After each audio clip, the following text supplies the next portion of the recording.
Bonjour. Et bienvenue sur la chaîne MDD TV. Suite à une recrudescence de nouveaux abonnés, il est nécessaire de faire deux choses. Déjà d'une, vous dire bienvenue à vous et merci de vous être abonné. Secondement, comme beaucoup n'ont pas encore compris le but de cette chaîne, je dois vous apprendre ou vous rappeler que cette chaîne vous présente divers contenus traitant d'ovnis, paranormal et mythes.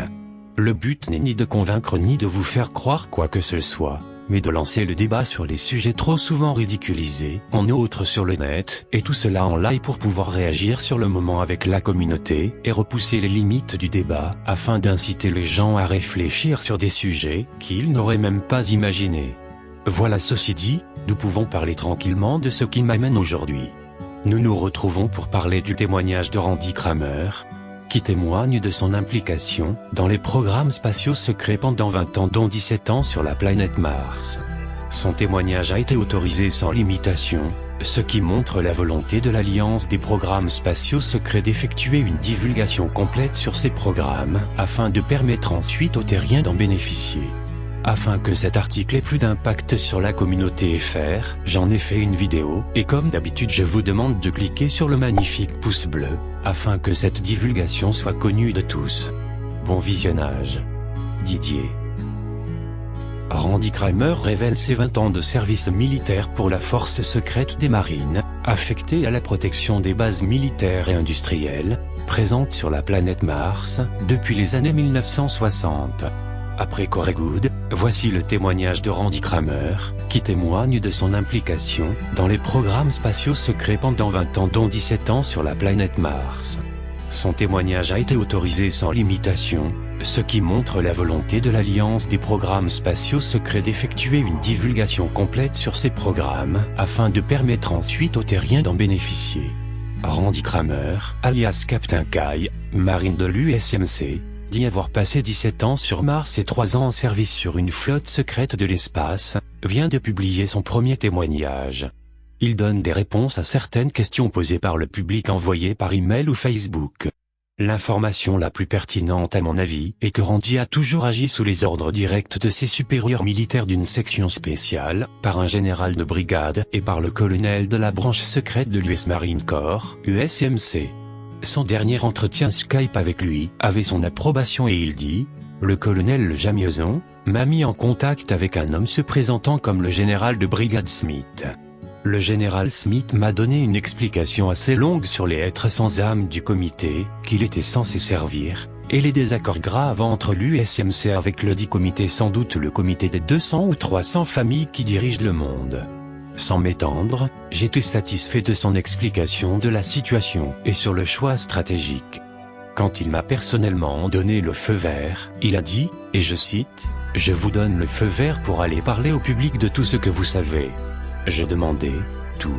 Et il a dit, « Tout. » Quand j'ai eu l'assurance que ma chaîne de commandement direct était derrière moi et que je n'avais pas de restrictions sur le contenu véridique, je savais qu'il parlait vrai et qu'il était pour la vérité.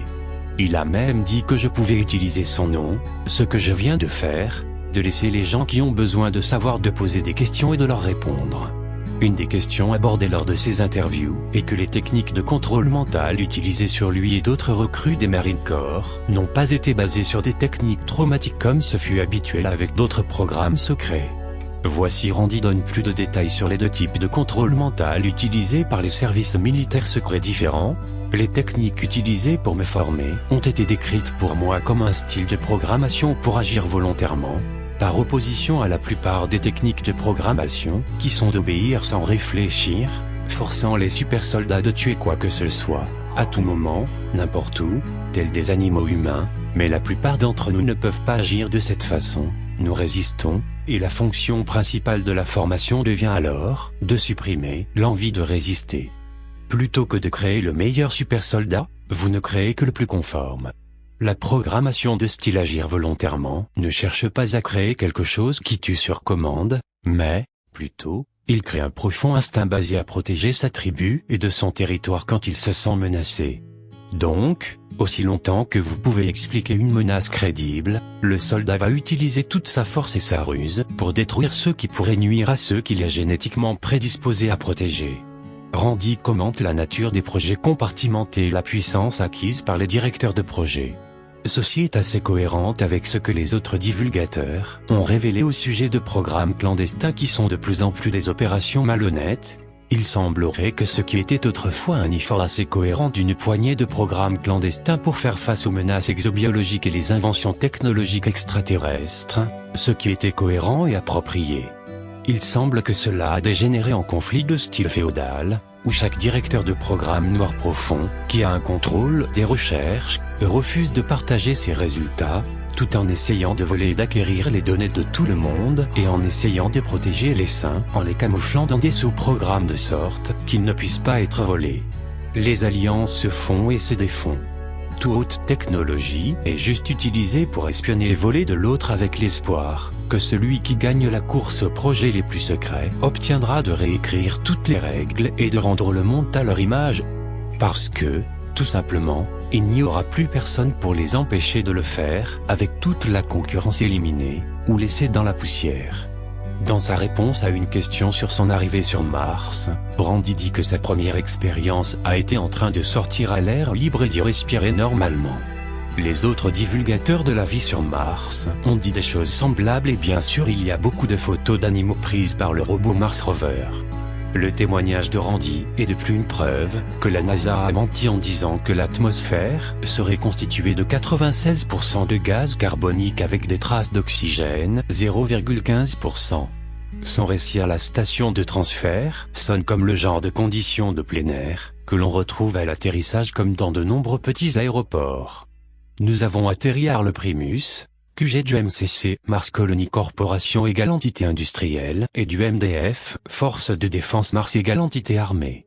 À ma grande surprise, nous avons descendu de la passerelle directement dans l'air martien. L'air était léger et frais, mais le soleil tapait assez pour le sentir.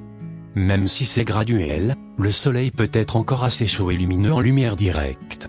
Nous avons marché, en ligne, devant le personnel qui avait leur scanner portatif pour scanner nos paquets de transfert, puis nous diriger vers la navette, qui allait nous emmener à notre lieu d'affectation. Je suis monté dans une petite navette, qui ressemblait à une canette de soda qui avait traversé l'enfer sur le dos. Elle était longue et étroite, et avait 2 rangées de sièges contre les parois latérales qui se faisaient face. Nous pouvions tenir environ 32 personnes à l'intérieur, plus les 2 membres d'équipage. C'était un voyage bruyant et chaotique, et quand je suis sorti, nous étions dans l'espace des vaisseaux du hangar principal de Forward Station Zebra. Ce sera ma nouvelle affectation pour les 17 prochaines années. Lorsqu'on l'interroge sur l'alunissage par Neil Armstrong et Buzz Aldrin, Randy a commenté sur la façon dont le programme de la Lune était une couverture, et que beaucoup ont été surpris qu'Armstrong n'ait rien dit avant sa mort. Une raison probable est qu'Armstrong a reçu des menaces de mort contre lui et sa famille s'il a révélé quelque chose avant sa mort. Nous savons que le programme secret était sur la Lune depuis les années 50, et sur Mars depuis les années 60, mais seulement quelques personnes le savaient. Pour tout le monde, le programme de la NASA était tout ce qu'il existait. Plusieurs astronautes du programme Mercury avaient dit qu'ils pensaient qu'ils étaient juste un leurre dans une boîte, et que la vraie affaire doit être dans un programme plus profond. Beaucoup d'entre nous pensaient Neil Armstrong pourrait faire une confession sur son lit de mort, mais il est allé à la tombe avec ce qu'il savait. Enfin, Randy affirme que le président Eisenhower a créé la section spéciale du corps des marines des États-Unis en 1953 comme un contrepoids au groupe MJ-12, Majestic 12 et le groupe qui s'occupait de récupérer les technologies extraterrestres. Cela fait sens, étant donné la longue histoire des marines et les soupçons d'Eisenhower sur le pouvoir croissant de MJ-12, qui a abouti à son 1958 à la menace d'envahir la zone 51/S4. Le président Eisenhower a créé l'USMC parce qu'il ne faisait pas confiance au MJ-12 et qu'il voulait une unité militaire, disciplinée sous serment, entraînée, pas comme les gens de la communauté du renseignement, et il voulait qu'ils soient des marines parce qu'il voulait qu'ils aient la fibre éthique et morale la plus élevée.